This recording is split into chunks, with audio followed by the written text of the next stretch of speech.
So as of winter solstice, the 22nd of December, our days have gotten longer by 47 minutes, and every day we get 2 minutes back.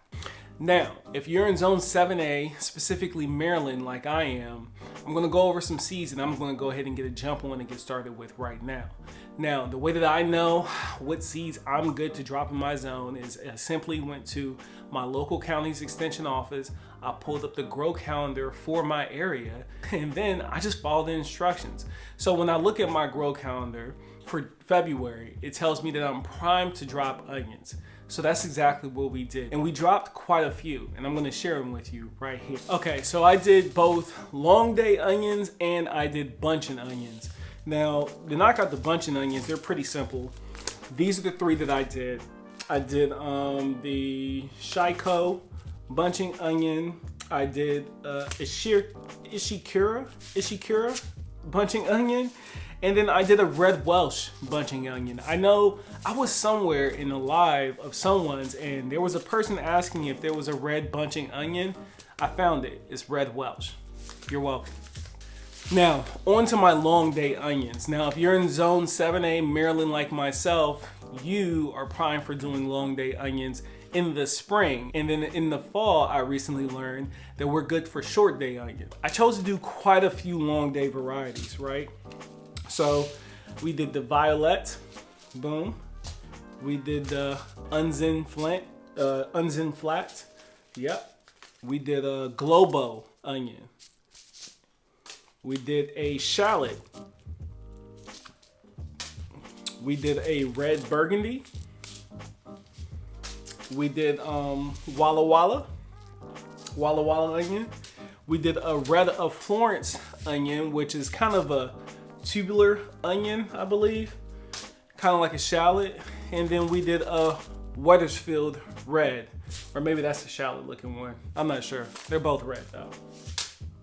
So those were the long day onions I did, and it was really simple. All I did was I took a flat and then I counted out the cells based off how many plants I wanted to get in the ground. Then I took my seed starting mix that I make right here in my own house, which is nothing but cocoa coir, perlite, a little bit of vermiculite, and then I opt to throw a little bit of bone meal. That's just so the seedling doesn't have to wait on me to feed it if I have to go out of town or something. I went with bone meal because it's lower in nitrogen but higher in phosphorus, and we know that seedlings really need to establish their roots when they first get going. So I figured wouldn't be better to add to the mix but a little bit of bone meal. So that's why I went that route. Not necessary, I'm just telling you what I use. All right, so once I get my seed starter mix spread out evenly in my cells, I simply sowed them about 5 to 6 seeds heavy in each cell. The reason why I did that, I went a little heavy in each cell, is because we're gonna get more than one harvest off of these long day onions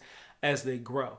The technique that I do will actually be thinning them out, but we'll get these very mature bunching type onions along the way, and then we'll leave the rest and allow them to develop into their nice bulbing type onions. More to follow on that. Just stick with me this season. I'll show you how I do it.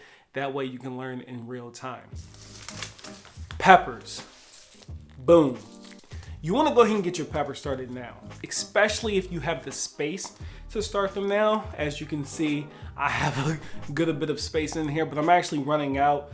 But the way that I have things timed out, things will be moving outside where it will free up more space in here that I can keep it in a little longer. The reason why we're getting our peppers in a few weeks early is because, one, pepper seeds tend to take their time germinating. They like quite a bit of heat to be present for them to get going. So I just start them early. That way I don't have to rush. I don't feel like I'm rushing. And then on top of that, peppers tend to go through this sprout and pout sort of phase, meaning they germinate, they get established, and they kind of just sit there. You think they're dead almost for like 2 or 3 weeks. You won't see much change, much growth at all, and then out of nowhere, boom, they'll just kind of take off on you. So those are the 2 reasons I'm getting my peppers started early as possible, because 1, I know it takes the seeds a while to germinate. I don't use a seed heating mat or anything like that. I just use my light system behind me. And then 2, I know that they take a while to get going, to get established, and that also give me the jump on getting my first harvest. So the peppers that I'm going with this season is first the fish pepper. Bow from TNOG. She sent me this over. She sent that over to me last season, so I'm looking forward to growing those this season. Fish peppers is definitely on the menu. We got a lemon spice jalapeno, so we'll be doing that. And then we got, for my sweet peppers, I'll be doing this pepper. I think it's like a Lycia or Lycia. I'm not sure. You see it right there. It's supposed to be one of the sweetest sweet peppers out there. We're growing it. Plus, it looks pretty, doesn't it? That looks cool. And then corbachi, a corbachi pepper. So this is another one that looks very cool, and it's supposed to be a really sweet pepper. And this is a nice short and stout plant as well. So if you don't have a lot of space, or you don't want them to grow super tall, this would be a really good sweet pepper for you. Now, all these peppers that I'm growing, I will be making hot sauce out of it. So that's why I picked the certain flavor profiles I did. And then my very hot pepper that I'm growing is my Sugar Rush peach. Is that what it is? Yep, Sugar Rush peach pepper. So we're also growing the Sugar Rush peach pepper. So I'm looking forward to blending that up with some of that lemon spice maybe. Yeah, I'm looking forward to that. So now with the peppers, I sowed those 3 per cell in a nice little triangle form. You wanna make sure that your seeds are spaced out to the point where when they get established, they won't intertwine with each other too much. You don't want those seeds to be right on top of each other. So right here, you'll see on the screen, I have them separated in almost like a triangular pattern. That's what works for me. I'm only looking to keep probably about 1 or 2 of each one of these plants, so I'll be able to thin them out as I go. Now, the tomatoes. I know you're thinking like it's way too soon for tomatoes, but hear me out. These varieties, right? I know from experience with the soldaki, it takes a while to get going. This is a very slow moving, determinate plant right here. And the green tomato, I'm gonna go ahead and get one started early as well. And then in about a month or a month and a half, I'm gonna start these seeds again so I can have more plants to take me through the fall. I kind of dropped the ball on that last year. We'll get into it more during the season, but there's a rhyme to my reason of why I'm doing it. Now the emerald green, the emerald apple tomato is a true green tomato. So when this ripens, it's going to be green. It might have a little blush red on it, but for the most part, it's going to be a green tomato. So that's what's cool about these. They're super juicy. We had them last season, and this was our favorite tomato that we didn't even grow here on our property. So we're definitely gonna grow it this year.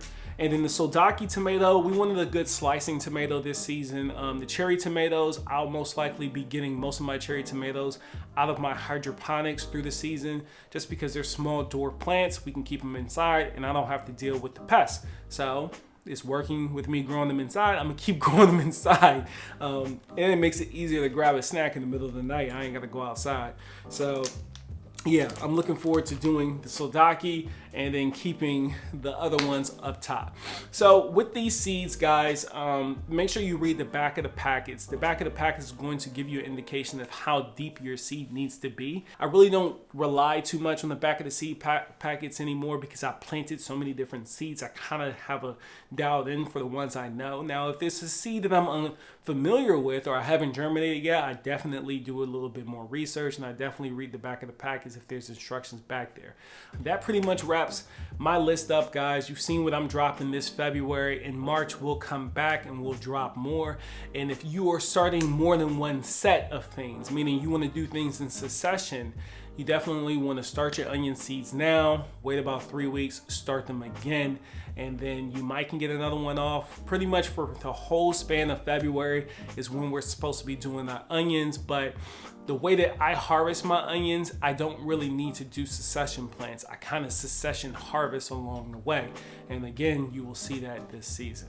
That pretty much wraps this episode up, guys. I thank you for tuning in to another episode of Turf Therapy with Real Healing Lawns and Souls. And I'll see you next time for your weekly dose of therapy with Rob.